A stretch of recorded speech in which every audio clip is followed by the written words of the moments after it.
Boa noite a todos. Uma grande satisfação e alegria reencontrá-los. Mais uma bela quinta-feira para darmos continuidade ao nosso grupo de estudos.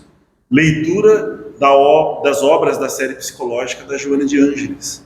Nós estamos no nosso segundo livro, nessa grande jornada existencial. O segundo livro, Autodescobrimento. É o meu? Não, sem problema, não também faz. Estamos no livro Autodescobrimento, uma busca interior, né? Fazendo a transição já do terceiro capítulo para o quarto capítulo. Muito obrigado. Mas antes eu gostaria só de convidá-los a fechar os olhos, um minuto de silêncio, de introspecção, de profunda respiração, para elevarmos os nossos pensamentos, os nossos sentimentos ao Altíssimo, manifestando a nossa gratidão e humildemente pedindo pelo amparo, pela proteção dos benfeitores, mensageiros do Cristo, para que possamos tirar máximo proveito dessa bela noite de estudos, de diálogo, de fraternidade e de desenvolvimento interior. Que assim seja.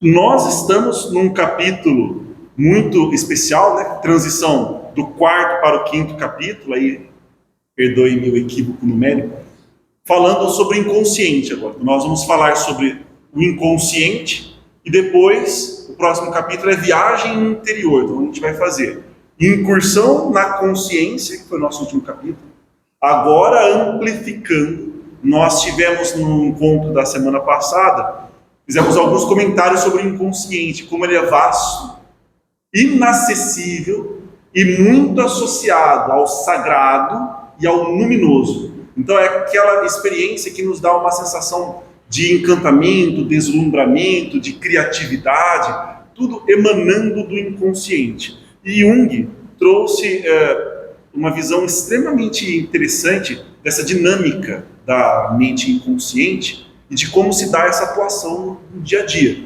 Obviamente a nossa apreensão disso é indireta, não é direta, por isso que nós falamos de inconsciência.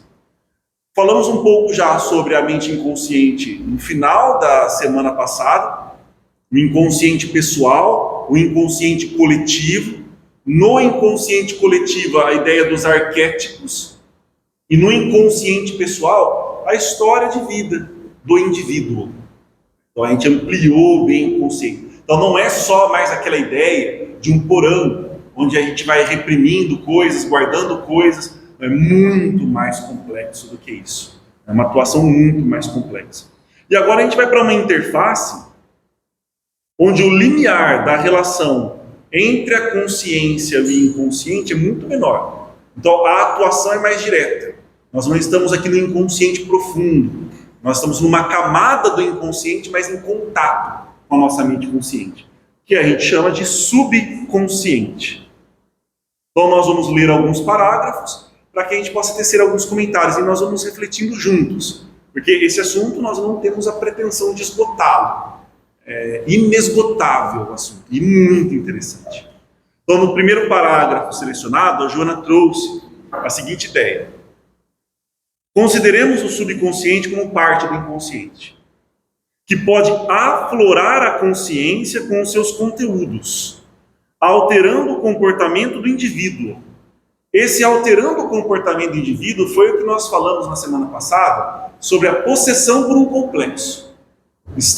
E esse é um termo que a gente utiliza na psicologia também, momentaneamente possuídos. Mas não estamos falando de uma possessão no sentido religioso, falando de uma possessão por si mesmo, mas num complexo que assume, esperamos que temporariamente, a atuação de outro complexo, que é o complexo do eu, ou ego.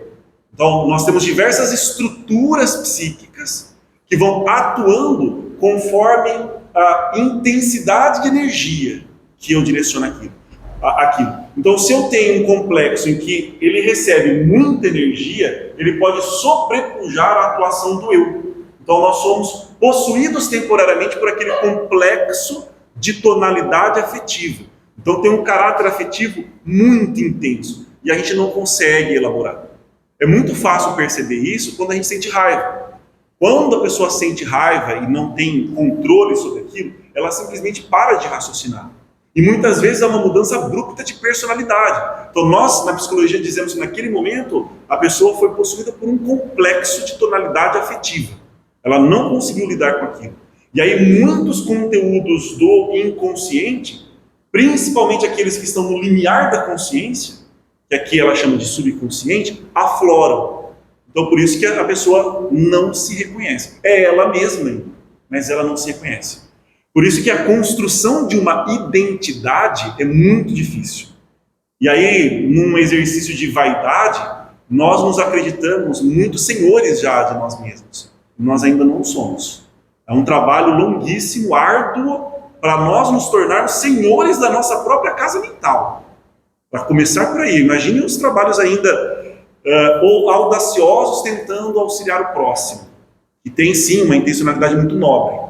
Mas para fazermos isso, precisamos primeiro trabalhar nossa própria casa mental.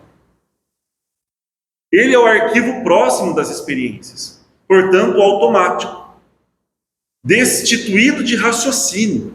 E aí que esse é o outro ponto, falamos também no livro Plenitude. A razão é fundamental e é uma estrutura muito significativa da nossa dinâmica psíquica, mas não é a única. A gente vai tentar conhecer diferentes tipos de personalidade, como Jung apresentou. Então a gente vai trazer muito o fundamento da psicologia analítica, que é onde a Joana de Ângeles também se fundamentou. E o uso da razão, que é um exercício que devemos fazer sempre, fundamental, mas não define a nossa psique. A razão não abarca toda a possibilidade psíquica do ser humano.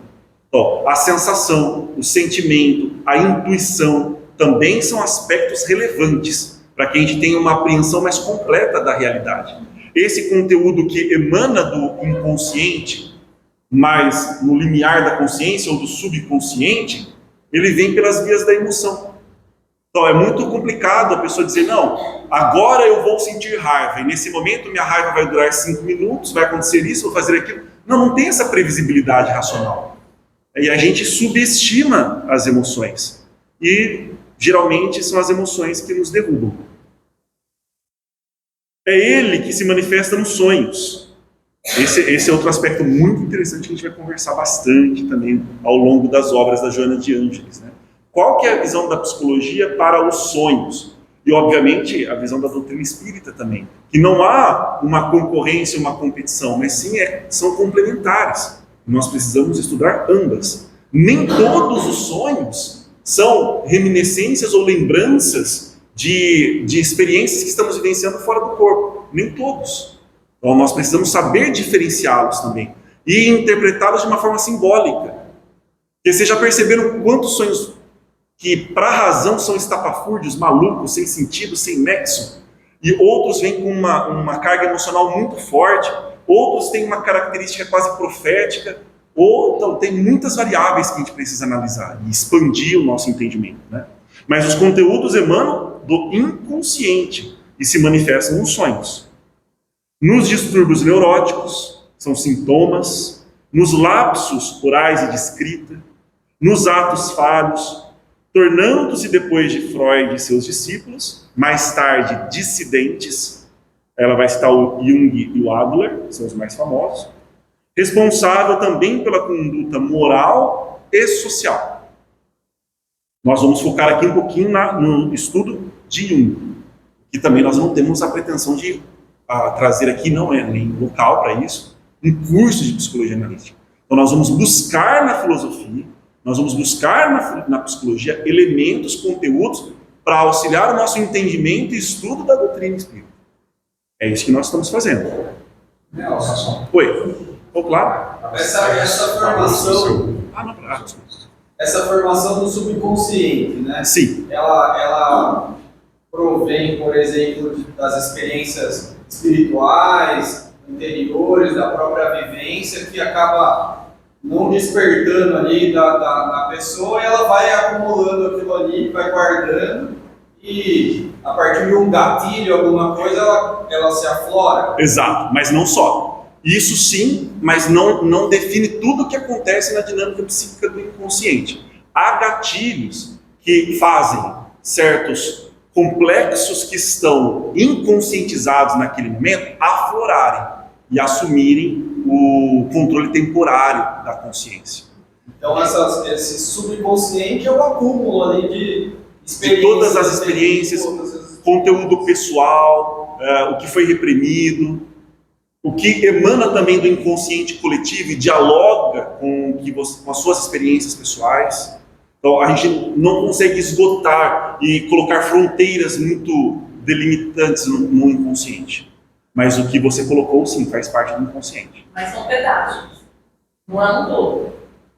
Como assim, pedaços? Não é um todo da vida da pessoa. São pedaços, experiências. Sim, exato. Mas muito mais do que o que a gente tem na consciência. O que a gente consegue conscientizar, elaborar, ou seja, o que está de forma direta ou indireta, sob domínio do eu, é ínfimo em comparação com a dinâmica inconsciente. A gente tem até aquele exemplo da figura do iceberg. Exatamente. Onde só aparece o topo representa aqui acima do nível do mar e o inconsciente está lá. Exatamente. E é interessante que o inconsciente estando abaixo do nível do mar, ele é como se o mar todo fosse o inconsciente coletivo. Exatamente. Porque aí você acaba pegando aqui por baixo. Perfeito. Ali, né? Exato, essa é uma analogia bastante interessante. E o inconsciente coletivo é muito abstrato, bastante difícil de definir. Então nós chamamos de arquétipos, mas a mente consciente não tem acesso direto a esses arquétipos. Só há imagens arquetípicas. Por isso que nós falamos bastante da mitologia na aula passada. A mitologia é muito manifestação dessas imagens arquetípicas. Então por isso que eu falei, quando a gente fala de Perséfone, por exemplo, representando o início da primavera, o equinócio de primavera, tem uma conotação muito simbólica ali. As pessoas não percebem, não é só uma pessoa. Perséfone, ela é filha de não sei quem, não sei o que, aconteceu isso, aconteceu aquilo. Tem toda uma narrativa, a narrativa mítica, tem toda uma conotação simbólica. E isso emana do inconsciente. Nelson, esse inconsciente, vamos dizer assim, matematicamente falando, certo. Ele registra em forma de símbolos, então? Exato. A linguagem do inconsciente é imagética. Não usa linguagem, usa imagens. Por isso que a mitologia é interessante, a alquimia também é bastante interessante. Então, um exemplo, né, os seres mais evoluídos, que nós chamamos de alienígenas, extraterrestres, sei lá como a gente está, eles já estão, será, nesse nível? Porque muitos, assim, a gente vê relatos, né, de símbolos, de coisas, assim, que eles falam, é incompreensível o ser humano aqui da Terra. Será que tem alguma coisa? São poucos? Eu não saberia dizer como seria a forma de comunicação deles. Quando a gente fala de pensamento a pensamento, é abstrato isso. É difícil de compreender. Como é que a gente entende? Então, mas eu estou pensando o quê? Estou pensando numa palavra, e essa palavra é compreendida por outra mente, ou são imagens, e essa imagem é decodificada. Então, nós não temos entendimento. Tem um relato do Chico, né? Sim. Que conta, né? Ele fala assim, mas como eu vou falar com vocês, né? Sim, perfeito. Pelo pensamento, só que a gente não entende o mecanismo. Nós vamos utilizando palavras, até porque a tradução disso em palavras é extremamente complicada. Por isso que a poesia, ela tem um charme, um encantamento poderoso sobre a gente. Mais pelo que a gente não é capaz de entender do que o que a gente é capaz de entender. Se você pega uma poesia e vai traduzindo palavra por palavra, vai buscando o significado no dicionário, palavra por palavra, você torna frio, mecânico, não é essa a ideia. É mais pela ambiguidade, pela dificuldade, e por você ter um olhar personalizado sobre aquilo, que ela se torna tão encantadora. E aí ela faz vibrar direto o inconsciente. Então aí um poema, por exemplo, que me atrai muito, pode não necessariamente ser atrativo para outra pessoa. Então a gente entender o porquê isso está acontecendo, nos dá indícios da nossa dinâmica inconsciente. Então a gente prestar atenção aos nossos sonhos, prestar atenção aos nossos gostos, por que aquela música é isso, aquilo, ou aquela pintura, ou a arte, as imagens, os nossos interesses, e aí a gente vai percebendo um pouquinho da nossa dinâmica inconsciente, e vamos construindo a nossa história como indivíduos, que a gente vai construindo identidade, mas o mecanismo é desconhecido. A gente vai aprender a separar um pouco o que difere o subconsciente do inconsciente. É bem sutil, porque na verdade tudo é uma estrutura não consciente. Só que nós temos limiares em que você consegue ter acesso. Ao inconsciente mais profundo, é mais difícil você ter acesso, porque você precisa de uma energia intensa, muito grande, para conseguir vencer esse gap para chegar na mente inconsciente. Exato. Percebe? E aí, o que me vem muito à mente como imagem é a questão da metáfora do átomo, por exemplo. Qual que é a ideia do átomo? Nós temos o elétron na eletrosfera. Para tirar o átomo de valência, a energia necessária é diferente para tirar o átomo que está lá bem próximo ao núcleo. Percebe? Então, quando a gente coloca o elétron de valência, nós já estamos no limiar de tirar o elétron da órbita do núcleo do átomo. Então, aí nós temos esses mesmos níveis energéticos no inconsciente também. Então, o subconsciente é uma estrutura da mente inconsciente. Mas nós dizemos que ali os conteúdos são mais fáceis, precisa de menos energia para ele já se manifestar na mente consciente. Para imaginar, porque o choque seria muito maior. Talvez, percebe? Há muitas variáveis. Agora, esse limiar, o que vai ajustar é a capacidade do indivíduo de lidar com aqueles conteúdos. Um eu muito fragilizado, por exemplo, não vai ter condições de elaborar conteúdos mais complexos. Por isso que a gente precisa fortalecer o eu. A incursão na mente consciente não é algo muito simples. É fácil, inclusive, as pessoas psicotizarem, perderem a conexão com a realidade. Então, não é algo tão simples e às vezes as pessoas só falam, não, vamos ativar os arquétipos. Está muito na moda hoje, né? Ativar os arquétipos, vamos fazer viagem na mente inconsciente e aquilo. Isso é extremamente... Primeiro, não tem fundamentação nenhuma. Você não sabe absolutamente nada do que está falando. E fora que, já por não saber nada do que está falando, extremamente perigoso. Então, tenho bastante cautela com relação a isso. Deixa o mecanismo ser mais natural. Fortaleça a sua capacidade, que isso vai aflorando na forma de sonhos, na forma de insights, de percepções, de reflexões, de imagens, de sincronicidades, que a gente vai trazer esse outro aspecto temporal também. Não só o tempo linear, cronológico, mas o sincronístico. Isso vai aflorando, a natureza tem os seus mecanismos para fazer isso acontecer. Nelson, ainda naquela metáfora do iceberg, Sim. a gente pode entender, não sei se na psicologia teria esse componente filosófico, né? De a nossa iluminação, então a nossa consciência plena seria energia e tudo. E aí que é a questão, isso é uma questão muito metafísica, difícil, é uma especulação. No momento, a gente não consegue compreender o que seria não ter inconsciente, ou seja, uma mente completamente consciente de tudo. Vamos pensar agora, vinculando com a própria religião. Sim, exato. Eu imagino que um ser crístico, como fala de Jesus, Sim. Ele está na plena consciência. Perfeito. Então ele não tem consciência, ele não tem complexo que vai aqui assombrá-lo, por exemplo. Não. Agora, ele está na plena consciência. Exato, só que nós não temos isso, uma fundamentação psicológica para isso. Sim. Percebe? Aí já é metafísico, filosófico, religioso, que é algo que eu acredito também, mas não tem uma fundamentação psicológica. A psicologia não conseguiu acessar isso ainda. Não mas tem misturando com as outras, exato. Que seja assim. Para mim faz sentido, mas não tem fundamentação. Eu não posso atribuir uma fundamentação psicológica. Então, vocês vão buscar um referencial, não vão encontrar. Na psicologia. Na psicologia. Na filosofia a gente pode já encontra, exato. Na filosofia você encontra, principalmente na doutrina. Percebe? Então agora o nosso processo, a gente ainda está bem no começo dessa jornada. Então o trabalho eu não sei. Por isso que alguns mecanismos, às vezes a gente tenta fazer algumas especulações e eram alguns, não diria embates, mas debates e diálogos que eu tinha em outros ambientes. Porque às vezes há uma ânsia do ser humano em compreender certos mecanismos que não vai dar para a gente compreender. Não dá para a gente entender. É uma especulação que pode ser saudável, mas que não pode tomar tanto tempo da gente. A gente tem trabalho para fazer. Senão a gente fica muito numa especulação metafísica e o trabalho mais do dia a dia a gente menospreza. Então o trabalho que a gente tem que fazer agora, assim, é a minha percepção, é de reforma íntima. É o nosso trabalho. Muito estudo, muita reflexão, muita especulação, razão, tal, entendimento da nossa dinâmica psíquica e transformação moral. Aí, conforme nós vamos subindo, a gente vai conseguindo ter mais esclarecimentos. Senão é como uma criança tentando brincar com um livro de cálculo. Ainda insistindo na matemática. Sim. Agora, vai. Vamos falar de matemática. Perfeito. C. Existe o complexo da raiva lá. Sim.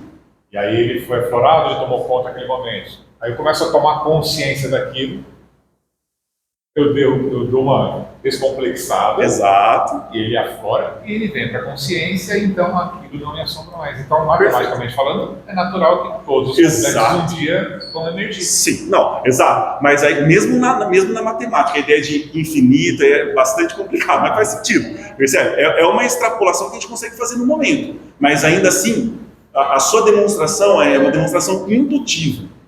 Percebe? Para ter uma força maior ainda, a gente precisaria, eu acredito, uma demonstração mais dedutiva. Aí a gente teria mais força, mas faz sentido. Talvez à medida que a gente vá descobrindo e aflorando, Sim. a gente vai encontrando questões mais complexas e mais profundas ainda, né? E aí vai trazendo. E aí vai trazendo, exatamente, a gente vai trabalhando. Agora isso a gente não sabe. Não sabemos nem como vai ser a nossa dinâmica psíquica quando a gente estiver bem próximo disso, por exemplo. Que tipo de acesso a informações a gente vai ter? A gente não sabe. E é isso que alimenta o inconsciente, então alimenta entre aspas. Porque esse inconsciente, ele é alimentado como? Então, é isso. Assim, A gente consegue. A palavra é errada. Não, tô perfeito. A gente consegue. O que você está querendo trazer é conteúdos do inconsciente. Isso. Como surgem esses conteúdos? A gente consegue falar desses conteúdos, os conteúdos pessoais. Então, inconsciente pessoal. É pelo que a gente vai vivenciando e não consegue trazer para a mente consciente.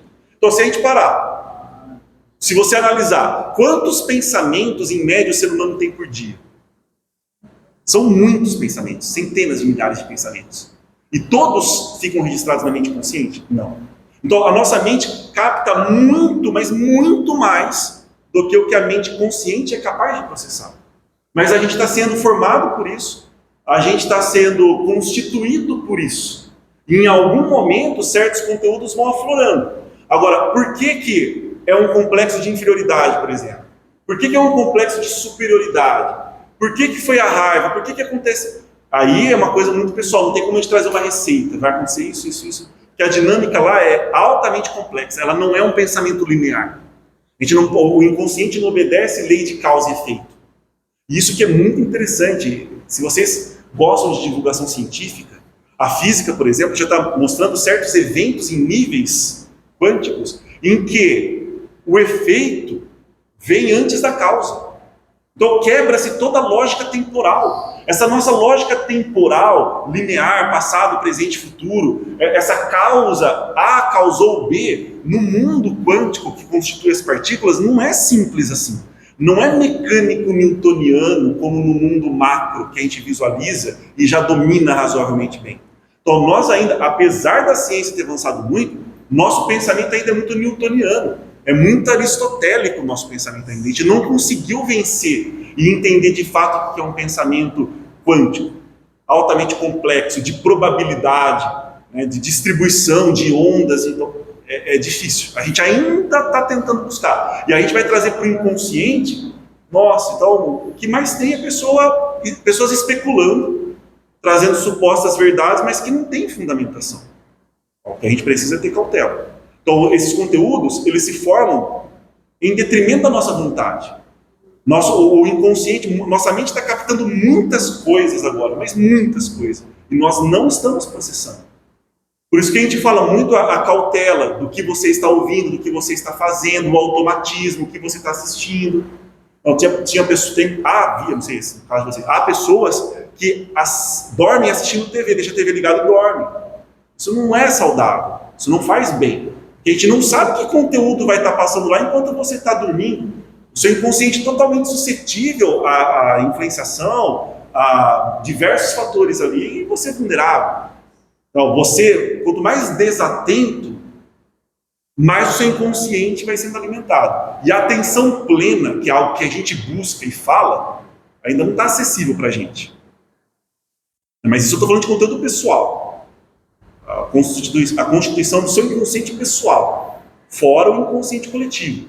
Aí, como essas imagens arquetípicas vão se manifestar? Porque aí o seu inconsciente pessoal vai colocar o conteúdo nessa forma que é a imagem arquetípica.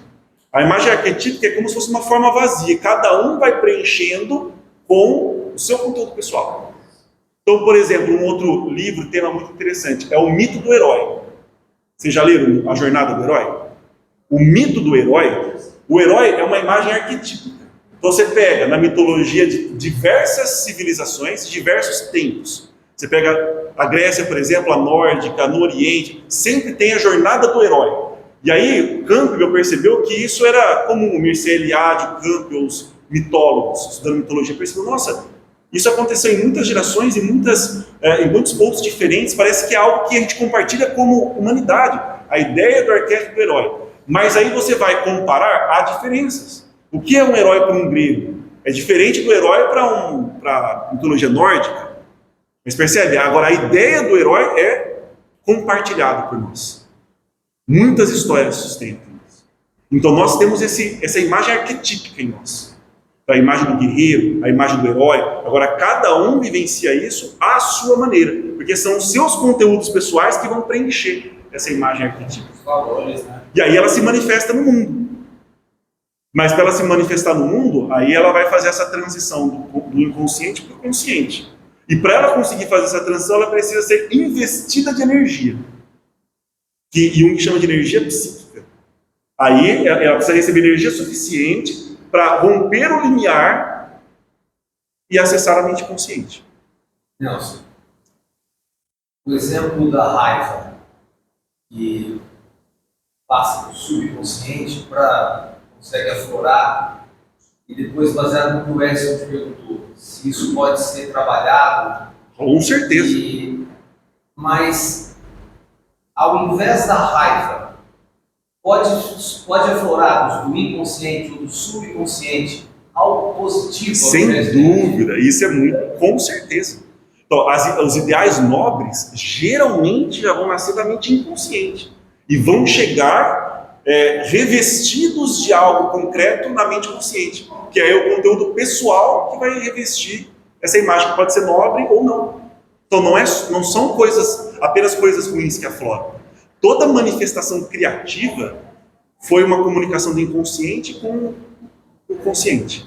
E aí uma extrapolação que não tem na psicologia, mas que eu também, a mediunidade, ela se dá nesse processo também. É no inconsciente, não é no consciente. Por isso que muitas vezes, quando ela acessa a mente inconsciente e faz essa transição, ela pode vir muito contaminada, muito distorcida, muito deturpada. É difícil fazer essa transição se a pessoa não faz uma autoanálise ou uma análise constante, periódica. Que a comunicação não se dá de consciente para consciente. Pelo menos é o meu entendimento, tá? Quero que vocês comprem a minha ideia, vocês têm que estudar e desenvolver de vocês também. Eu acredito que o segredo está nesse processo. A comunicação é inconsciente, inconsciente, e depois como chega à mente consciente.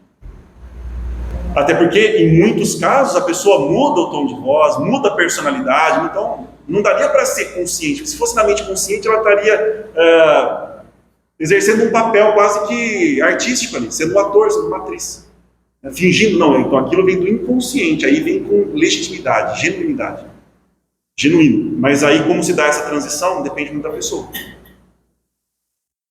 É complexo, gente. Então a gente tem que estudar, ler bastante. Não tem respostas definitivas. Então não posso dizer, essa é a verdade absoluta, já está resolvido, já está plenamente compreendido. Não. Temos muito espaço para desenvolvimento. Vou deixar sempre assim, mas só uma coisa rapidinho. Claro. A intuição poderia também ser, quer dizer, não dá para, é só especulativo. Sim. Podia ser também. Para mim faz sentido também. A intuição, então, na psicologia, quando a gente fala de sensação, intuição, pensamento e sentimento, nós estamos falando de funções psicológicas. Cada pessoa desenvolve mais uma do que a outra, se torna mais hábil em uma do que a outra. Então, Jung, ele trouxe essas diferentes funções psicológicas. Tem gente que gosta mais da função pensamento, por exemplo. Se sente melhor, foi mais desenvolvido naquilo. Tem gente que é mais função sentimento. A função sentimento e a função pensamento são chamadas funções racionais. É estranho você falar, mas sentimento, função racional? Jung classifica como função racional porque aquilo vai lidar com o fato. Então, por exemplo, pensamento vai tentar entender. O sentimento vai tentar compreender o valor daquilo. Para a função sentimento é valor. Qual é o valor daquilo? Função pensamento, entender aquilo. A função intuição e a função sensação são chamadas funções irracionais. Mas aí que você vê a complexidade. Umas estão conscientes, outras estão inconscientes. Então nós chamamos de função principal, aquela que a pessoa treinou mais, exercitou mais. Um filósofo, por exemplo, um matemático, vai exercitar muito a sua função pensamento. Na filosofia pode ser a função intuição também, mas geralmente um artista vai muito na função intuição, na função sensação, né? Um poeta na função sentimento. Aí você vai vendo até as predileções da pessoa estão relacionadas aos seus tipos psicológicos. Agora, a função principal e secundária, geralmente elas estão acima do limiar da consciência, elas são conscientes. As outras são chamadas funções terciárias, ou a função inferior, aquela menos desenvolvida, não é inferior por ser ruim, é por ser a menos desenvolvida. Elas são inconscientizadas. Essas funções que estão próximas do inconsciente é onde a gente consegue as maiores transformações, as maiores criatividades, descobertas, mudanças. Acontecem geralmente não nas funções superiores, nas funções inferiores, porque elas estão mais próximas do inconsciente, estão inconscientizadas. É essa que nós temos que desenvolver mais. E aí, a gente faz uma analogia, por exemplo, nos contos de fadas. Nos contos de fadas, a gente percebeu que sempre tem aquele filho, né? Aí você pega o rei, a rainha, tem 3 filhos, geralmente o filho mais velho, o filho do meio e o menor. O menor é desajeitado, tem as complicações dele ali, e geralmente no fim da história é ele que vira rei. Tem uma mensagem, né, simbólica nessas histórias. O filho mais novo, desajeitado, aquele que não é promissor, geralmente ele está representando a função inferior da psique. E aí, nesses contos em que o mágico, o poderoso, acontece com o caçula, a função inferior é o segredo para o desenvolvimento psíquico. Mas isso a gente tem que trabalhar muita coisa. E aí você percebe que a gente começa a ter um domínio poderoso, porque esse entendimento nos ajuda na nossa tarefa de transformação e de crescimento. Então, se você tivesse que parar para pensar, qual que é a sua função principal, que você se sente mais destro? É o pensamento, é o sentimento, é a intuição, é a sensação? E aí, geralmente, ela vem em pares. Quem é a função pensamento como principal? A função sentimento é a inferior. Quem tem a função intuição como a principal, a sensação é inferior. Porque elas são polos opostos. E aí você percebe a educação. Olha que interessante. Imagine uma criança que o pai e a mãe valorizam muito a função pensamento. Mas ele tem a tendência a uma função intuição, por exemplo.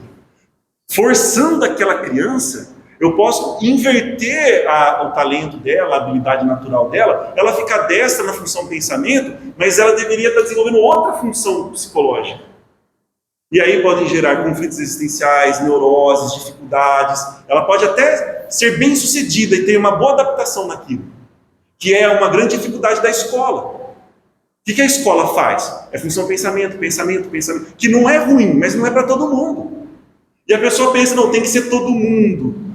Não tem que ser todo mundo, somos seres diferentes. Tem pessoas que têm talento em outras funções e vão exercer e vão contribuir imensamente desenvolvendo a sua própria identidade. Então é uma tarefa muito difícil para os pais, porque envolve projeção, envolve muitas questões. Tarefa muito difícil para o pai reconhecer qual é a função psicológica principal do meu filho, da minha filha, e valorizá-la, ajudá-lo ou ajudá-la a desenvolver esse mundo. Então eu divaguei, mas é para vocês perceberem como as coisas são complexas, né? Os pensamentos e atos, logo depois de arquivados no subconsciente, programam as atitudes das pessoas. O que ela está querendo dizer com isso? Atua. Apesar de não estar consciente, aquilo atua na nossa postura, nas nossas escolhas, na nossa forma de viver. Então aí já fica um recado muito claro para a gente. Você quer o autodescobrimento? Você quer a transformação moral? Então você tem que olhar para a mente inconsciente. Só que você não vai conseguir olhar direto. Então você vai ter que encontrar os mecanismos para entender essa dinâmica, e é lá que a transformação verdadeira vai acontecer, não na mente consciente. A mente consciente vem como ferramenta para que isso aconteça.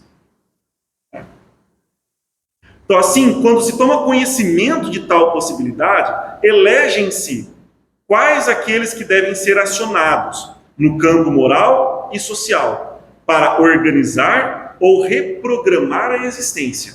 Só que esse elegem-se no nosso atual estágio tem limite. A gente não vai conseguir fazer isso à perfeição. A nossa vontade vai conseguir determinar, porque isso acontece em detrimento da nossa vontade.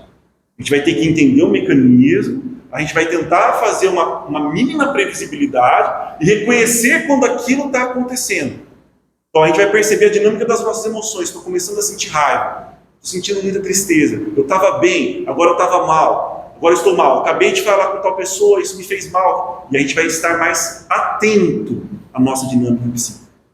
Muita coisa vai passar, muitas falhas vão acontecer, mas quanto mais treinarmos, mais vamos acertar. E a moral e social, muitas vezes, não vão bater um pouco ao contrário, vão se arrepender. Exatamente. E aí a escolha vai ser um grande dilema. E aí a pessoa tem que estar pronta para fazer essa escolha, vencendo esse dilema. Nós enfrentamos muitos dilemas no dia a dia. Uma elevação moral, ela vai brigar muito com a parte social. Muito provavelmente. Muito provavelmente. Só que aí a forma como ela se manifesta no mundo vai estar mais coerente com a identidade que ela está construindo. Então, aí é aquele grande conflito que nós falamos no livro Plenitude entre aceitação e identidade. Não é possível você ter 100% de aceitação e 100% de identidade. Então, a gente vai trabalhando esse equilíbrio porque nós somos seres sociais. Então, essa ideia de solidão absoluta também é só uma utopia, é só mais um abuso do estoicismo que acontece muito na mídia, muito nas redes sociais. Nós não somos seres para vivermos em solidão. Não somos seres solitários. Nós somos seres gregários. Então, nós vivemos em comunidade, vivemos em sociedade. Agora, nós devemos desenvolver a capacidade de passar por experiências de solidão e tirar daquela experiência o nosso crescimento e até bem-estar. É diferente. Mas esse é um conflito que a gente ainda não tem solução. A gente está buscando na nossa atual etapa existencial. Para vocês perceberem um símbolo que eu gosto bastante, mas as pessoas pararam um pouco de estudar por preconceito. Aqui são duas imagens de processos alquímicos. Então, se vocês perceberem, a alquimia, por exemplo, trabalha muito com imagem. A alquimia, ela não é só o nascimento da química. Qual que é o pensamento preconceituoso, principalmente da mente ocidental? Não, a alquimia não é mais relevante. Ela era a química primitiva, agora tem a química, acabou e pronto. Não. A alquimia continua igualmente válida. E um dos processos, na verdade, uma das imagens e símbolos que Jung escolheu, por exemplo, para nos ajudar a entender essa dinâmica psíquica, é dos processos alquímicos. Então, na alquimia, por exemplo, você tem o nigredo, você tem alguns colocam 4 ou 3. Tem o processo nigredo em amarelo, em vermelho e em branco. O rubedo, eles vão colocando todos os processos. E faz muito sentido com o nosso desenvolvimento psíquico. Então, quando a gente estuda essas imagens, fica bem interessante. O que é o processo do nigredo, que é a primeira etapa? É integração da sombra, trabalhar com a parte escura, essa integração dolorosa, a noite escura da alma, você vai trabalhando com vários processos. E aí você percebe, quando a gente vai analisar o conto da Branca de Neve, vocês lembram mais ou menos do conto da Branca de Neve? Tem uma passagem lá no começo da história em que vai descrever a Branca de Neve. Vocês se lembram como ela era descrita? Cabelos negros, pele alva e lábios vermelhos. Ela está exatamente representando o processo alquímico de depuração, de transformação, de transmutação. É a obra em negro, ou nigredo, primeiro processo, a obra em branco, ou albedo, e a obra em vermelho, rubedo. Então, a história da Branca de Neve é justamente essa transformação e elevação da alma. Só que aí a gente tem que fazer a leitura simbólica. Eu estava vendo uma das aulas que eu contei, falava da alquimia. Sim. E aquilo ficou na minha cabeça. Psiquiatra não é um alquimista? Simbolicamente, sim. Todos nós somos. Quando você vai no psicólogo, ele trabalha com florais, ele não está sendo um alquimista? Não só por trabalhar com florais. A gente está sendo um alquimista toda vez que a gente está buscando uma transformação, uma transmutação. Percebe? Então, aí nós podemos trazer em voga a imagem do alquimista, da alquimia. Ela é poderosa para esse processo de transformação. O que a alquimia buscava? A pedra filosofal. Vocês se lembram da pedra filosofal? Era transformar todo o metal em ouro, mas não é literal. Então, eles falavam justamente transformar o chumbo das emoções pesadas do homem primitivo no homem de ouro, no ser humano de ouro. Então, toda vez que a gente está fazendo... Quando a gente fala de fazer uma transformação moral aqui, uma reforma íntima, nós estamos falando de um processo simbolicamente alquímico. Percebe? Então, as religiões também são processos alquímicos. A alquimia está o tempo todo dentro da gente, na vida da gente. Exatamente. Por isso foi escolhido como imagem de um processo muito importante que é chamado processo de individuação, que é tornar-se você mesmo, tornar-se a si mesmo. Mais ou menos, eu sei que não vai entrar muito nisso, mas é mais ou menos a busca pelo grau. Também é outra metáfora muito importante, muito bonita.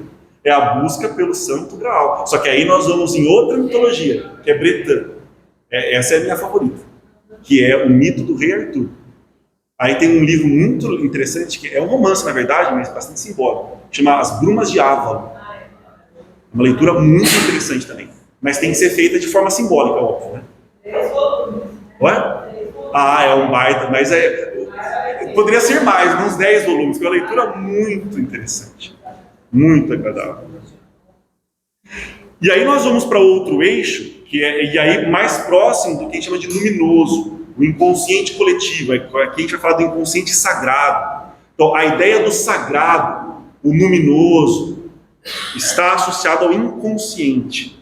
E aí eu trouxe os seguintes parágrafos para a gente analisar.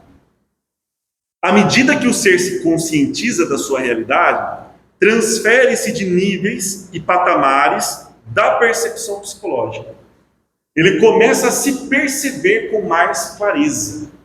Então, a autopercepção vem antes do autodescobrimento. A gente ainda nem se percebeu. Então, esse é o primeiro trabalho que a gente tem que fazer. Para aprofundar buscas e sentir o apelo das possíveis realizações. Então, esse inconsciente sagrado é interessante. Na psicologia, um dos arquétipos que me vem em mente é o arquétipo do si mesmo, que é, na psicologia, o ponto central da psique, que é de onde emana o nosso propósito de vida, o nosso sentido de vida, que é o chamado da alma. E o eu deveria ser capaz de escutar esse chamado da alma para poder executá-lo no mundo. E aí eu vou caminhar para um processo de integração. Atualmente, nossa psique é muito fragmentada.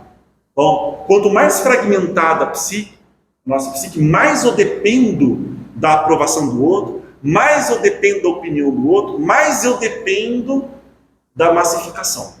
Que a minha psique está fragmentada. Nós chamamos isso de espelhamento. Nós precisamos de espelhos. Quando nós somos crianças, isso é muito importante. Conforme a gente vai se desenvolvendo, a gente precisa aprender a lidar mais com isso.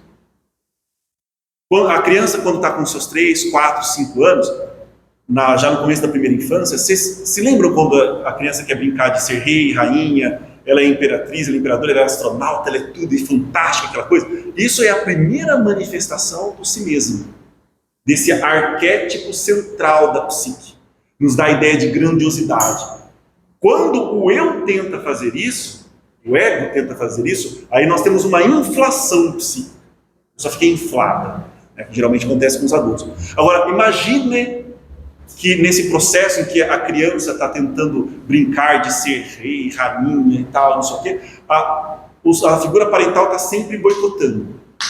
Não, isso aí é bobeira, não, você não é nada, não, o que é isso? Isso é vaidade, isso é aquilo. Já está produzindo uma estrutura psíquica em que ela vai ter no futuro muita dificuldade quando esse chamado surgir. Ela vai entrar num debate com ela mesma e vai falar, não, isso aí não é nada, eu não sou nada, eu não sou ninguém, isso não vai acontecer. Então, a criança precisa dessa experiência. E o adulto precisa apoiar essa experiência. Isso nós chamamos de espelhamento. Sabe aquele brilho nos olhos quando a mãe olha para a criança, quando o pai olha para a criança, sente aquele orgulho, sente aquela... Isso é importante para a criança. Nós chamamos de espelhamento.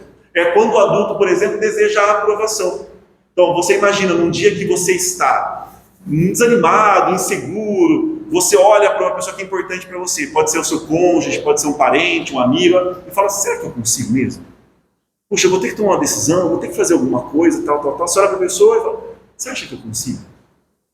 Quando o adulto está fazendo isso, ele está voltando à ideia da criança, como ele falando para a mãe, para o pai, olha, eu sou rei, eu sou rainha, eu sou isso, eu sou aquilo. Ele está buscando um espelhamento. E a gente vai fazer isso é saudável no nosso atual estágio psicológico. Isso é o espelhamento. Agora, se a gente depender demais disso, nós temos uma estrutura psíquica muito fragmentada.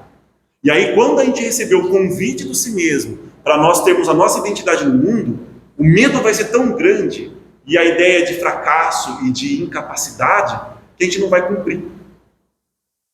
Só que não cumprir tem um preço muito alto, um adoecimento psíquico gigantesco. Nada nos adoece mais do que não sermos nós mesmos, ou não estarmos trabalhando para sermos nós mesmos. Ou seja, não escutar esse chamado da alma. E aí a gente vai para sair um pouquinho da alquimia, né, e voltar um pouquinho para a religião. Vocês se lembram de Jonas na Sagrada Escritura? Vocês sabem que tem um complexo que chama de Complexo de Jonas? Aquele da baleia? Não conhece da história? Ele recebeu um chamado divino que ele deveria ir em direção aonde estavam os seus inimigos para tentar auxiliá-los. Ele falou, não vou pegar esse chamado, não. Ele tentou pegar o caminho oposto. Aí ele foi para um barco tentar fugir do chamado que ele recebeu do divino, de Deus, pegou o barco, só que como ele estava indo para o lado oposto, aí o que aconteceu? Tempestades, um desastre, tudo dando errado, aquela confusão, sofrimento. E as pessoas que estavam no barco eram um pouco entendidas desse assunto simbólico, eles começaram a conversar entre si. Alguém está errado aqui. Alguém não deveria estar aqui, porque não é para estar dando tanta coisa errada. Estava tudo bem, tudo calmo. Aí eles foram vendo, descobriram, era o Jonas. Jonas, você recebeu um chamado para ir para lá. Não é para você ir para cá. Enquanto você continuar caminhando para cá, tudo vai dar errado. E jogaram o Jonas no barco. E aí ele foi engolido pela baleia. E aí percebe que ser engolido pela baleia e o oceano é a imagem do quê? Do inconsciente. É a imagem simbólica do inconsciente. Ele foi tragado pelo inconsciente. E nesse processo de estar na barriga da baleia, ele sofreu uma transmutação e resolveu aceitar o convite. E aí a baleia o levou até a praia, ele aceitou o convite e cumpriu o seu propósito, apesar de continuar não concordando. Então, aí a psicologia se apropriou dessa história e criou a ideia do complexo de Jonas, que significa, eu escuto o chamado da minha alma, eu sei o meu compromisso, mas eu não quero ir porque eu tenho medo. Eu não quero ir porque eu não confio. E aí a gente toma o caminho oposto. Isso traz adoecimento psíquico. Então aí a gente está fragmentado. Medo do sucesso. Nossa, então aí tem outro artigo muito interessante na psicologia que é isso. Um dos maiores medos que a gente tem é o medo do sucesso. Mas tanto quanto o medo do fracasso. E aí a gente acaba se boicotando. E é interessante que a pessoa ela chega perto, fala, não, agora eu cansei, agora eu não posso, agora não dá, melhor não sei, e ela desiste. Na iminência de conquistar aquilo que ela supostamente desejava muito. Só que aí tem muitas questões inconscientes atuando ali. A relação que tivemos com os nossos pais, a nossa história de vida, então, esses conteúdos inconscientes atuam, sabotando, por exemplo, o sucesso. E aí na sequência, fase a fase, identificando-se com seus conteúdos psíquicos, a visão dos objetivos íntimos se lhe agiganta. E cada conquista faculta-lhe um elenco de entendimentos que fascinam, motivando-o ao avanço e à autopenetração profunda. Ou seja, por isso que o outro capítulo, o título é Viagem Interior. Nós vamos ser convidados para essa viagem interior. E essa viagem interior não é passar pela mente consciente, em que a gente acredita que domina tudo, a lógica, a razão, tudo certinho. Não. Nós vamos para terrenos mais complexos, bem difíceis, tenebrosos, assustadores. Nós vamos para mares mais profundos. Aí nós vamos precisar dessa transmutação. A gente vai precisar de um tempinho na barriga da baleia. E aí vocês devem se lembrar de um conto que também envolve baleia, criança, transformação. Pinóquio. Tá, a leitura do conto Pinóquio é muito interessante simbolicamente para você entender esse processo de transformação. Tornar-se menino de verdade. A sabedoria resulta da união do conhecimento com o amor, cujos valores tornam o ser tranquilo, não insensível, afetuoso, mas não apaixonado.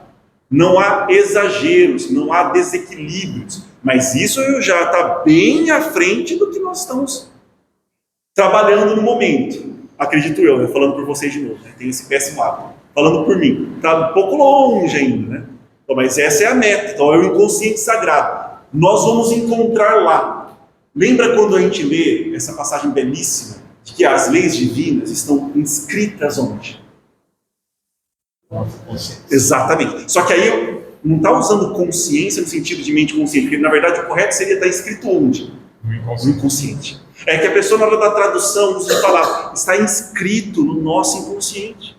E essa é a busca. E não está escrita no inconsciente pessoal. Está escrita no inconsciente coletivo. Nosso. É coletivo, é humano isso. Percebe? Lá está o sagrado. Lá está o luminoso. O divino. Mas para acessar trajeto é assustador. Nelson, uma curiosidade. Claro.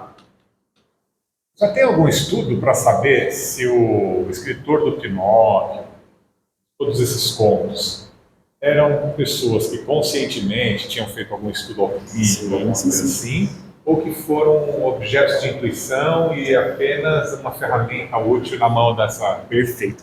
A maioria ferramenta da intuição, resultado da intuição. Porque quando a pessoa estuda, e é óbvio que o estudar é importante, porque aí você tem a estrutura psíquica para trazer para o consciente e conseguir escrever, registrar em palavras. Mas a ferramenta principal é a intuição, porque senão fica mecânico. Não, mas talvez a pergunta, será que ele sabia o que estava fazendo no sentido de eu fiz um continho bonitinho Exato. infantil? Não, nem sempre. A maioria não sabia o que estava fazendo.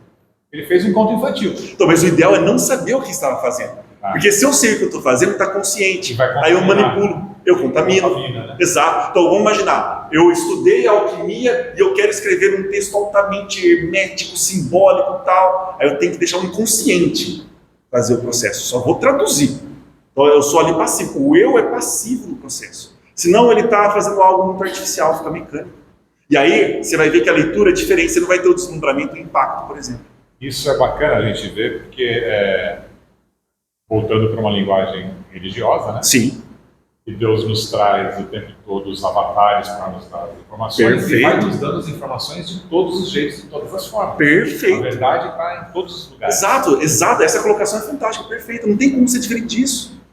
Por isso que o conflito é um conflito pueril, porque está na forma. A gente deveria buscar a essência, o entendimento.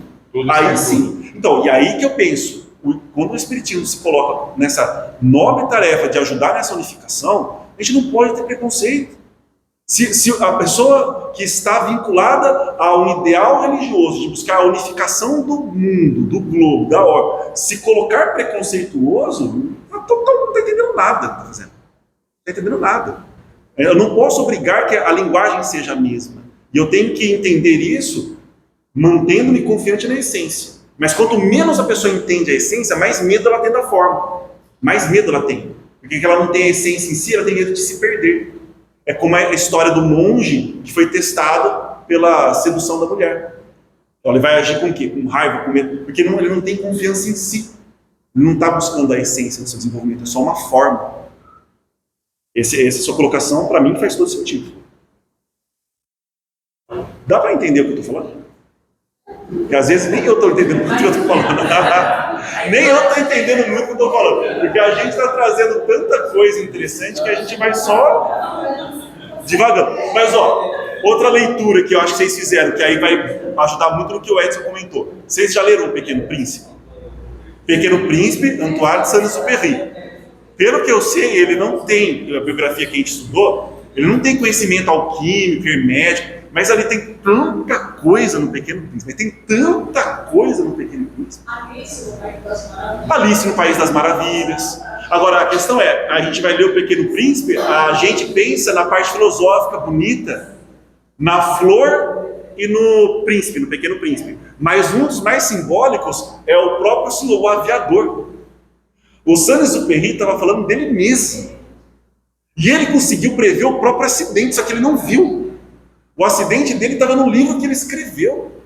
Só que aí quando a gente lê o livro e começa a analisar, aí os grandes teólogos, ele estava, o inconsciente dele estava dizendo, você está fora da realidade, está muito no céu, muito no avião, muito naquilo. Qual foi a morte dele? Um acidente ali. Então estava ali na linha, só que, percebe, ele próprio escreveu e ele próprio não conseguiu ver. Então ele não escreveu com intencionalidade. Então aí a gente começa a prestar atenção, o que significa rosa, o que significa o aviador. Só que aí não é aquela leitura, eu vou ler rápido, percebe? Então é um livro de 50 páginas, você vai demorar 1 ano para ler. Vai ler, vai elaborar, vai ler, vai elaborar, vai ler, vai simbolizar, vai voltar, vai ler, vai pensar. Então não é só uma história de criança, isso que ele falou é muito bom. Que tanto que o que Jung disse é o seguinte: um dia nós vamos adquirir maturidade suficiente para voltar a ler contos de fada. Isso significa que você amadureceu o suficiente, quando você sentir vontade de novo, de quero reler os contos de fada. Nelson, só fazer uma colocação. Claro. Isso que seria um dos livros, das coisas. Sim. Essa é a essência da arte. Perfeito. Porque o sistema, ele faz você querer entender Sim. que você tem que desenvolver a criatividade, por exemplo, está tudo fora. Tudo fora. Aí as pessoas começam a criar coisa, quer dizer, se torna mais só porque é coisa diferente, não tem nada a ver com Não tem nada, exato. Concordo totalmente. A arte é uma emanação do inconsciente. Então o que a gente precisa fazer, e aí por isso que Sócrates, de novo, sempre muito feliz na fala dele, né? Não é ficar colocando coisas, tira porque vai surgir, você já viu. E essa que é outra ansiedade que a gente tem pela nossa constituição grega, filosofia ocidental, que eu gosto muito, mas tem aspectos que também atrapalham. A gente quer explicar tudo. Tem coisas que a gente não vai explicar, que a gente vai sentir. E sentir já é compreender. Então a pessoa pensa, não, compreender é só o que eu explico. Tem intuições que você não vai explicar. Tem mecanismos que você não vai explicar no sentido função, pensamento, razão. Mas você vai compreender, entender. E eu acho essa compreensão mais poderosa, é um insight, é o ver. Nós estamos no capítulo do inconsciente, que é o luminoso, não é isso? Isso. E aí? Você tirando ou apurando esses complexos, que sobra. Exatamente. Exato. E é de onde emana tudo, e que na palavra religiosa, a emanação é sempre de Deus. Exato. Do nosso Deus interior. Perfeito. Por isso que a gente fala do Deus interior. Nosso Deus interior está onde? No inconsciente. No inconsciente sagrado. Aí você começa a perceber e destravam certos entendimentos. Fica muito, muito interessante. E aí, na sequência do inconsciente sagrado, a perfeita compreensão da finalidade do sofrimento. Volta no conceito do livro Plenitude, que é importante. Na lapidação, desenvolvimento e evolução. Proporciona-lhe solidarizar-se com equilíbrio, sem compaixão no sentido de exagero, nem exaltação, qual ocorre com o educador acompanhando o esforço e sacrifício do aluno até a sua exaustão, se necessário, para a aprendizagem. Ou seja, muitas vezes a gente reconhece uma pessoa passando por dificuldades e sofrimentos. E o melhor que a vida pode fazer é deixá-lo passar pelo sofrimento. Não é retirar o sofrimento do mundo. Mas para certas pessoas que só ouvem essa parte, falam, nossa, que crueldade, que insensibilidade, que... Não. Muitas vezes, o processo de depuração exige aquela passagem pelo sofrimento.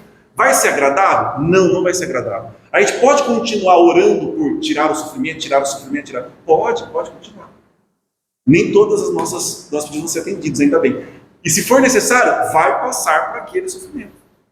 Isso aí é o retrato da borboleta saindo do casulo. Também. Né? É outra metáfora importante. Pode ajudar ela a sair. Então, tem coisas que o ajudar significa dar suporte para que ela passe pelo sofrimento. Não retirar o sofrimento. no momento, no decorrer do caminho, ela vai tropeçar porque ela não teve aquela vivência.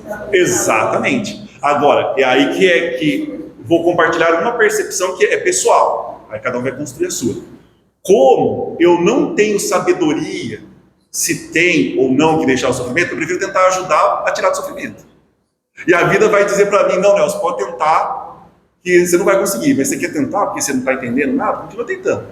Porque senão a gente pode errar pelo outro lado. Eu prefiro errar por um lado do que pelo outro. Mas aí é pessoal, cada um vai ter a sua percepção. Então, às vezes você vê a pessoa em sofrimento lá, você fala, poxa, o que eu vou fazer? Vou tentar ajudar. Aí você começa a analisar, não está ajudando, está piorando, não está dando certo. Aí você falou, talvez a vida esteja trazendo outro pedido para mim. Mas a princípio, o primeiro movimento, eu acho que deveria ser sempre ajudar a amenizar o sofrimento das pessoas. Pessoal. Quando a gente está em dúvida, né? Quando a gente está em dúvida. Porque assim... Tem situações que claramente... Sim, exato. Por isso que vai a questão do grau, entende? Se você está quando eu estou em dúvida, eu falo, acho que vou tentar por esse caminho. Porque é muito complexo como a nossa mente nos engana. E a gente inventa desculpas. Porque é muito melhor, vamos imaginar, tem uma pessoa que eu não gosto. É muito mais conveniente eu entender que é melhor ela sofrer, eu sofrer com ela. Assim. Por amor a ela. Exato. Então, eu não sei quanto eu estou me enganando ou não. Então, eu preciso ser cauteloso com as minhas próprias ilusões. Então, eu não me considero capaz hoje de dizer, não, eu tenho percepção e confiança plena. Não. Eu prezo pela cautela. Até porque o ajudar quem está em sofrimento pode ser simplesmente uma manifestação de solidariedade. Exato. Não necessariamente tentar tirar aquele sofrimento dela que nós não temos. Perfeito. Então, um caso que o Edson trouxe muito bem, que é muito simples, você percebe. O luto. A pessoa teve um ente querido que faleceu. O que você vai fazer? Apoiá-la, consolá-la, ampará-la, né? Respeitando a filosofia de vida dela, a visão de mundo dela, e até compartilhar um pouco do sofrimento e da dor, que aí você já está indo para a empatia. Muitas vezes ela só precisa disso, empatia, escuta. Não precisa que você fique argumentando, que é outro vício, né? Não, você não precisa sofrer, veja bem, porque A mais B igual a C, e a pessoa... Não, ela não quer isso, ela só quer saber que tem alguém lá, humano, o suficiente para sofrer com ela. Tem uma passagem do Chico, que representa muito bem isso, né? Que ele poderia chegar falando, minha filha, eu vou trazer uma mensagem, ele morreu, não. A moça que perdeu 2 filhos. Perfeito. Um estava morrendo afogado no rio, o outro foi tentar ajudar e morreu junto. Nossa. A mãe estava inconsolada. E o que ele fez? Quando ela chegou lá, desesperada para chorar comigo, eu só abracei e chorei junto. Sim. Eu falei o que para ela? É o melhor, perfeito. Chico fez isso. Sim. Eu acho que foi de uma sabedoria ímpar. Exatamente. Não é o momento de você racionalizar, explicar, colocar na mesa do laboratório científico e explicar e provar, ou matemática. Não. É exercer esses outros aspectos da nossa psique, como sentimento, intuição. Até porque ele sentiu verdadeiramente. Não foi exato, não foi um teatro. abraço frio. Exatamente. E aí, qual que é o acesso que a gente precisa? Do inconsciente. Precisa emanar de nós esse sentimento profundo do inconsciente, de compaixão, isso aí torna legítimo. A nossa mente consciente, geralmente, ela dissimula. A mente inconsciente não dissimula.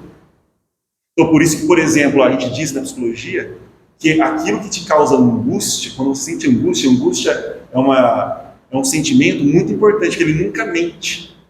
Ele nunca mente.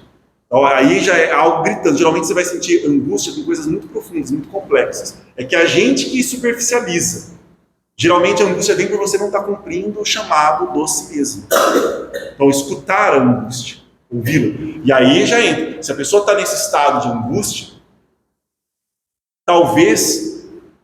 E aí a gente já fala para a pessoa que tem um treinamento analítico, por exemplo, é um psicoterapeuta, é um analista, ajudar a pessoa a sustentar-se naquele sofrimento o máximo possível, sem ela ter um surto, é um processo interessante. Porque quanto mais ela conseguir suportar aquilo, mais ela vai conseguir tirar daquele elemento, e aí vai estar a cura que ela própria está buscando. Então aquele desespero de querer tirar a angústia, a ansiedade muito rápido, pode estar atrapalhando um processo de autocura. Só que aí ela precisa de um acompanhamento de alguém que dê um suporte para que ela consiga. Quanto de angústia você consegue suportar? Vamos lá, trabalha, pensa, analisa, suporta. Assim. Mas não é por sadismo. A gente tem, porque tem um entendimento psicológico por isso. E hoje em dia está difícil. Né? É o oposto. Não, é o oposto. Não, hoje eu tenho vou falar crianças, mas são pré-adolescentes, de 11, 12 anos, eles se diagnosticam com TDAH, por exemplo. Não, já chega lá, não, mas é porque eu tenho TDAH, mas onde você foi? Ah, não, porque minha mãe falou, ela tem também, então eu sou assim mesmo, tem 11 anos.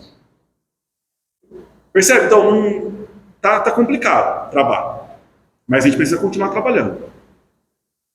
Havendo transitado pelo mesmo caminho, ele o bendiz, agradecendo a sua permanência, que propicia a outros candidatos experiências equivalentes. Exatamente o que a gente está falando.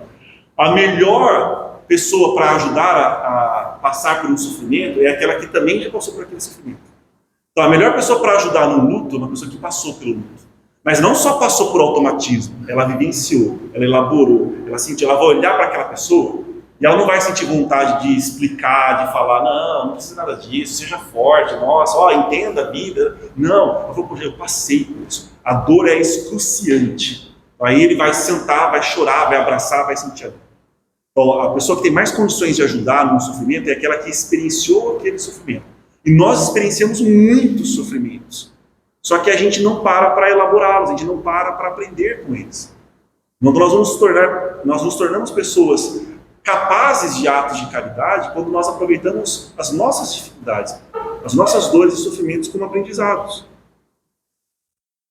Esse inconsciente profundo, porém, é depósito das experiências do Espírito Eterno, do Eu Superior, que aí, isso já é uma associação minha, tá? Também você não vai encontrar na teoria psicológica, mas para mim eu vejo esse Eu Superior muito associado com o si mesmo, na psicologia analítica, da realidade única da vida física, da causalidade existencial.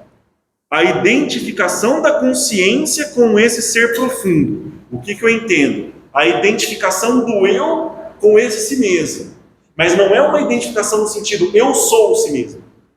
Quando o ego, o eu, que veste personas, que acredita ser esse ser profundo, esse si mesmo, só faz coisa errada. Aí é inflação egóica. Aí é vaidade, são outras questões, inclusive psicopatológicas. O eu está a serviço do si mesmo. E aí quando a gente fala, não sou mais eu que vive, é Cristo que vive em mim, significa que o eu está a serviço do si mesmo.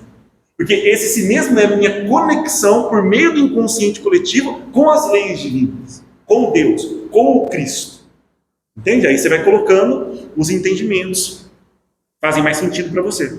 A diferença desses dois Deus que você fala aí, Sim. não foi ignorância. Não é. Aquele primeiro eu que você fala, é um eu, as ações dele Isso. entregam o eu que ele é, não é? Então, isso, essa aqui é a questão. Não é ignorância, não, é muito difícil de entender mesmo. Porque a gente fala, mas eu estou falando de instâncias dentro de mim mesmo? Sim.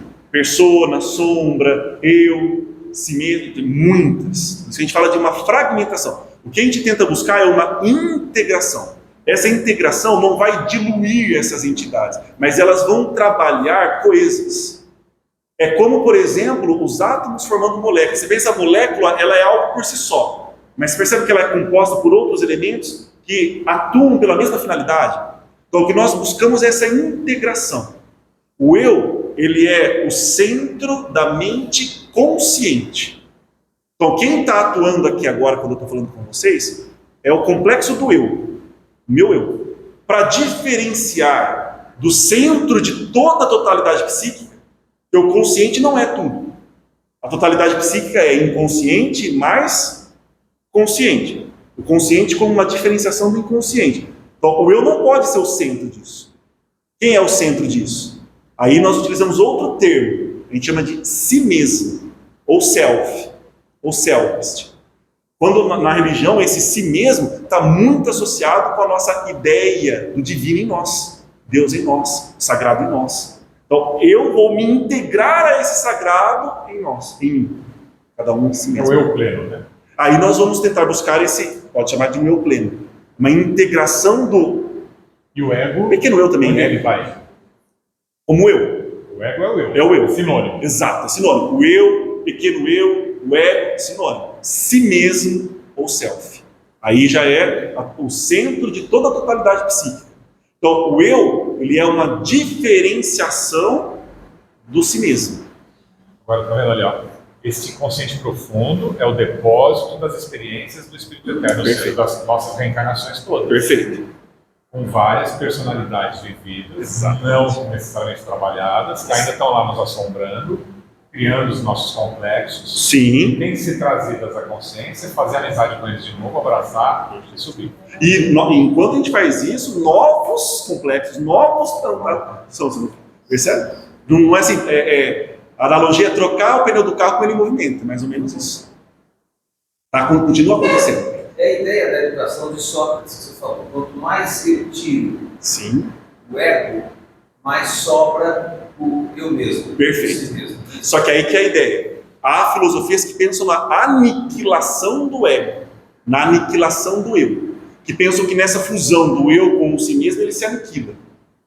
Eu, particularmente, e pela teoria que eu sigo e estudo, eu não acredito na aniquilação do eu, do ego. Então, qual que é o objetivo da iluminação? Extinguir o ego, eliminar o ego, não ter mais ego, o que é o que a gente chama de eu. Ego é o termo latim.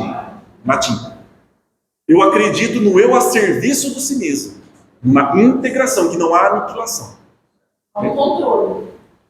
Eu não sei se eu entendo, mas não sei se a palavra é controle, é mais uma integração. O eu se reconhece a serviço de algo maior. É porque Transformação. Uma transformação. Então, aí você pensa, nós temos diferentes personas, certo? Mas todas essas personas, por meio da atuação do eu, vão estar vinculadas ao si mesmo. Então, elas estão alinhadas ao mesmo princípio, ao mesmo valor. Seja o Nelson professor, o Nelson pai, o Nelson ninguém, nenhuma função, seja qual for. Está atuando pelo mesmo ideal, pelo mesmo princípio, pelo mesmo processo. até naquela conversa que a gente teve sobre as múltiplas personalidades, Sim. O que eu sinto, e aí talvez seja apenas pessoal, do ego, é que ele deveria estar sobre a tutela, não a tutela, mas Sim, trabalhando em conjunto com, e ele fica meio rebelde se achando. exatamente. E aí ele quer tomar conta do assunto. E aí surge uma doença que tem o sufixo ismo, né? O egoísmo. Entende? Perfeito. Mas o ego, a gente não pode também pegar o chicote e estar batendo no ego. Não, essa é a ideia. Porque nós necessitamos também do ego saudável, Lógico. porque senão a gente pode atirar em cima do trem, do mar. Exato, a gente precisa de um eu estruturado. Sim. A gente nos pés no chão. Perfeito. E a gente parece, para viver nesse planeta Terra, a gente precisa do ego. É fundamental. Eu acredito não só no planeta Terra. Então, eu não acredito na aniquilação do eu, mas é exatamente isso. A gente precisa sobreviver. O nosso trabalho é fortalecer. O ego é que Sim. vai, né? A gente precisa de um eu fortalecido, mas não rígido. E ele precisa estar fortalecido, porque senão ele não consegue se integrar ao si mesmo. Ele vai fugir amedrontado, ele não consegue. E se eu fizer uma incursão no inconsciente, ele pode ser inundado pelo inconsciente, e aí eu não consigo mais simbolizar. Eu acredito que eu sou Deus, no sentido literal. Eu sou o Cristo, eu vou salvar a humanidade, eu sou o Salvador, eu tenho a verdade absoluta, eu vou resolver tudo, eu tenho que matar, eu tenho que aniquilar. Ou seja, ele se torna Não porque ele foi aniquilado, mas porque ele foi inundado de complexo. pelo inconsciente. Exatamente, pelo inconsciente. Ele simplesmente se perdeu, foi inundado, tragado pelo inconsciente e vive em fantasias. Nós temos a figura, por exemplo, que é bem simbólica disso, Adolf Hitler. Foi absolutamente inundado com imagens arquetípicas. Ele fazia a associação dele com a figura de Wotan, que era o deus nórdico, o principal deus do panteão nórdico. Ele fazia as leituras e ele era um erudito. Então, ele ouvia Wagner, ele lia. E aí, só que aconteceu algo que o meu fragilizado foi inundado, psicotizou e ele se considerava um ser divino, vinculado ao principal deus do panteão nórdico. Mas vocês percebem que o mais assustador é que, como essa floração do inconsciente foi capaz de corromper uma nação inteira. Então, foi capaz de corromper uma nação inteira. Ele falava e vibrava nas pessoas, porque falava de inconsciente para inconsciente. E aí as pessoas também tinham um eu fragilizado, entraram na loucura. E olha o desastre que foi. Ele usava muitos símbolos, não só. Muitos símbolos. Passo a passo. Exatamente. Mas os espíritos também, eles usavam muito esse ponto óleo, nórdico, né? Exatamente. É um eu que se perdeu no inconsciente, psicotizou. Só que aí você imagina, um psicótico conseguiu conduzir uma nação. E aí até uma questão, quer dizer, se ele conseguiu sobre todos os outros erros, porque esses outros erros estão fragilizados. Também, exatamente. Quer dizer, é importante Deus ser forte para não ser Perfeito. Percebe? Esse é o poder de uma imagem arquetípica. Que se o eu não conseguir lidar com aquilo, ele pode ser inundado, tragado. Isso. E não volta mais. A gente poderia citar Nietzsche, por exemplo, quem leu a biografia de Nietzsche. Tem muitos outros estudos interessantes. A identificação da consciência com esse ser profundo proporciona conquistar a lucidez sobre as realizações das reencarnações passadas, num painel de valiosa compreensão de causas e efeitos, próximos como remotos. Não que a gente vai ter acesso direto à informação necessariamente, mas o processo vai se desenvolvendo pela vivência natural das experiências que a gente precisa. E a própria vida já proporciona isso. Então toda essa imantação que a gente pensa, e até o que a gente chama de destino muitas vezes, ou compromisso kármico, todos esses termos estão vinculados com o inconsciente. A gente associa todos esses termos com o inconsciente. Tanto que Jung dizia, quanto mais inconsciente você estiver, menos você vai compreender e mais você vai acreditar que é o cumprimento de um destino. Na verdade, é a vivência de etapas necessárias para o seu desenvolvimento. Então não é você impotente completamente. Eu não sei se nós já falamos aqui, eu lembro de uma palestra do Sérgio Felipe de Oliveira, que ele no laboratório, como psiquiatra, Perfeito. e neurocientista, mas também espírita, Sim. ele dando vários exemplos de personalidades que afloraram a partir de um acidente kármico. Sim. E aí ele deu um exemplo bem nítido de um menino que bateu o carro, não sofreu nenhuma lesão, Certo. mas os trabalhos mediúnicos, inclusive, entendeu-se que aquele acidente estava no trajeto dele, era um acidente kármico. Perfeito.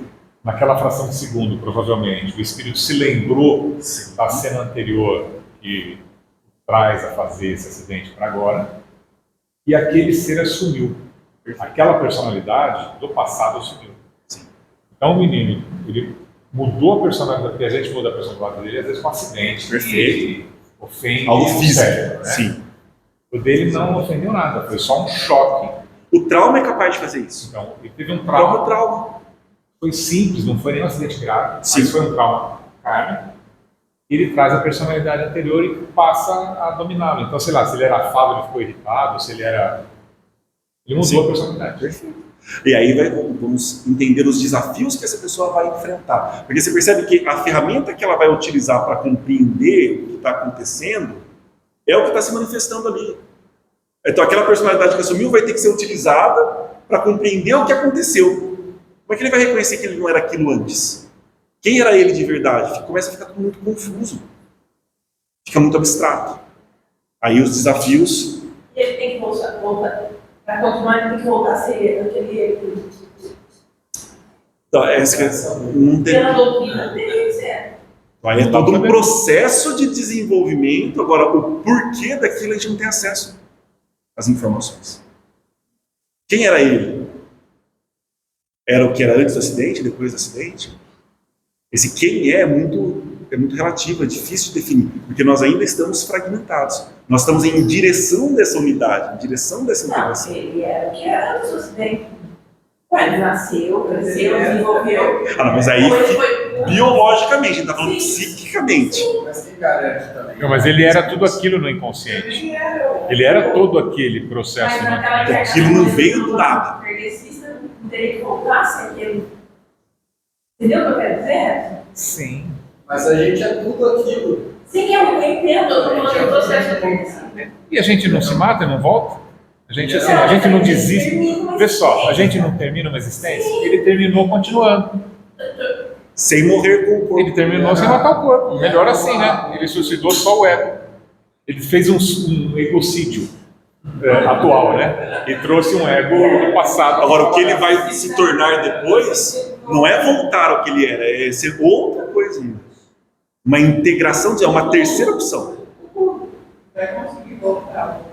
Pode fazer uma reintegração, né? Sim, Um trabalho exatamente. terapêutico e Perfeito. fazer voltar. Até por hipnose, coisa parecida, de repente. Então, mas essa questão, voltar, porque não é uma coisa como uma programação. Foi uma falha numa linguagem de programação. Vou deletar essa linha aqui e vou voltar. Ele vai ser exatamente o que ele era antes. Não, ele pode se tornar, ele vai se tornar uma terceira via. Não tem essa dicotomia, entendeu?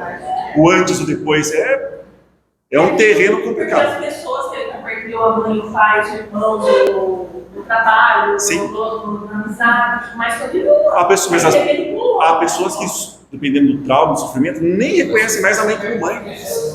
Não reconhecem mais o pai como pai. São completamente estranhos, não reconhecem cônjuge. A mente é um processo bem complicado.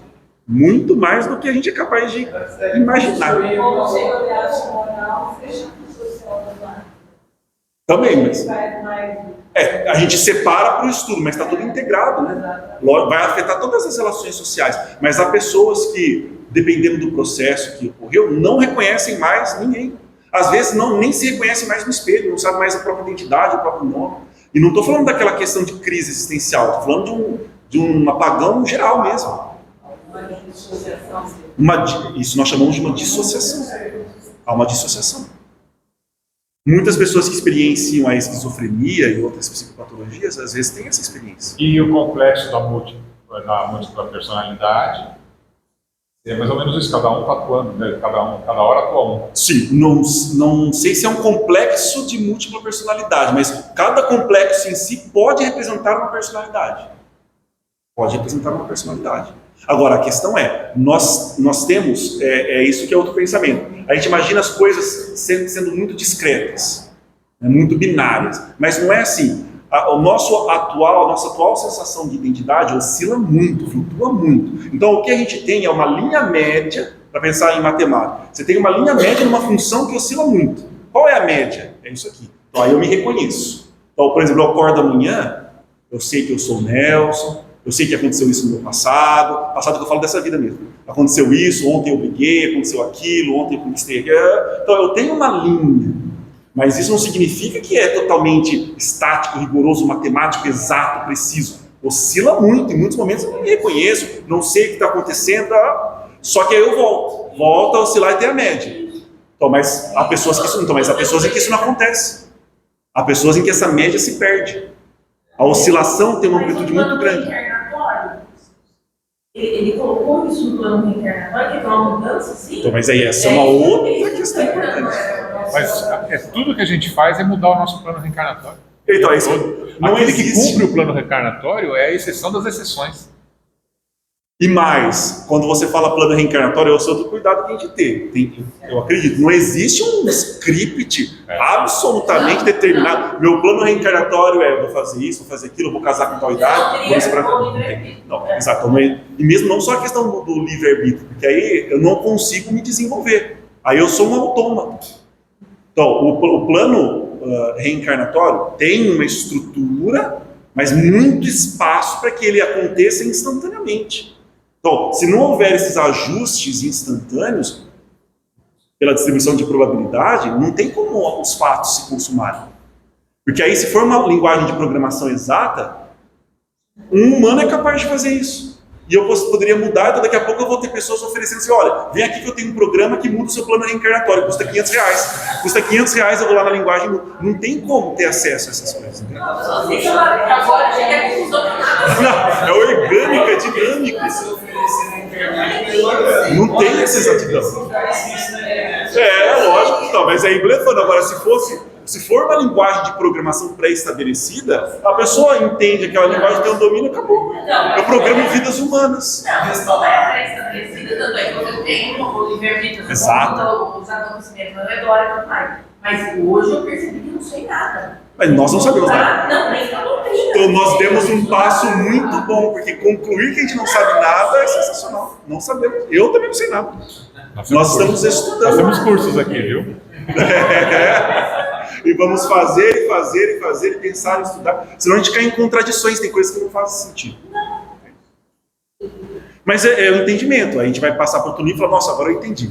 Não entendi. Agora eu entendi. Nossa, não entendi nada. E você vai estudar. Aí não para de estudar nunca. Aí, para a gente encerrar, a visão de humanidade alarga-se e o sentimento de amor desindividualiza-se para sentir uma imensa gratidão pelos que passaram antes. Foi um trabalho gigantesco, né, de todo mundo contribuindo para sermos melhores. Aqueles que prepararam a senda que ele percorre. Por isso que é muito bom, como os avatares que o Edson comentou, os grandes mestres, né, que passaram por esse caminho, entendem e vêm trazer a mensagem, a experiência, a vivência. Isso é muito precioso. Nossa manifestação de gratidão deveria ser muito profunda. Desponta-lhe uma grandiosa complacência pelos que ainda não despertaram no presente, compreendendo-lhes a infância espiritual em que se demoram. Somos seres inconscientes, muito inconscientes. Amplia-se a capacidade de auxílio em favor dos que estão empenhados na autoiluminação. Esse deve ser o nosso empenho. Então nós vamos errar muito, nós vamos nos confundir muito, a gente vai cair muito, a gente vai descobrir que não sabe nada. Mas nós não abrimos mão do nosso trabalho de transformação moral, de autoiluminação, de autodescobrimento, de autoenfrentamento. Por fim, agiganta-se, afetuoso, em relação ao futuro em que se adentra, mediante as incessantes realizações em que se fixa.